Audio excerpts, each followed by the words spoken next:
నవోదయ ప్రవేశ పరీక్షకు సిద్ధమవుతున్న విద్యార్థులకు యంగ్ మైండ్స్ సంస్థ తరపున ఉచిత శిక్షణకు అవగాహన సదస్సును నిర్వహిస్తున్నట్లు young minds president Vakada Venkataramana చిన్న మాస్టర్ పేర్కొన్నారు. కాకినాడ రూరల్ నియోజకవర్గం కరప జడ్పీ హైస్కూల్లో యంగ్ మైండ్స్ ఆధ్వర్యంలో నవోదయ ప్రవేశ పరీక్షకు హాజరవుతున్న చిన్నారులకు అవగాహన సదస్సు నిర్వహించారు.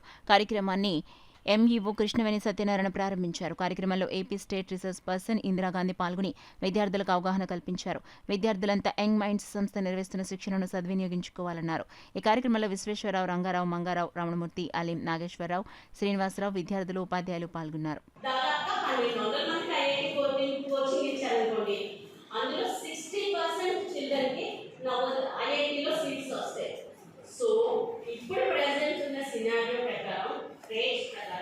ఐఐటీలో సీట్ రావాలంటే మీ పేరెంట్స్ మినిమం 4, 5, 6 లక్షలు ఖర్చు పెట్టాలి. నిజంగా అలాగే ఉంది పరిస్థితి. కానీ మీరు నవోదయలో చేరితే సింగిల్ ఎంట్రీ ఖర్చు పెట్టక్కర్లేదు. మీ ఫుడ్ అంతా గవర్నమెంటే చూస్తుంది. వితౌట్ ఇన్వెస్టింగ్ సింగిల్ ఎంట్రీ ₹1 ఖర్చు పెట్టకుండా హ్యాపీగా నవోదయ ఐఐటీలో సీట్ తెచ్చుకోవచ్చు. చాలా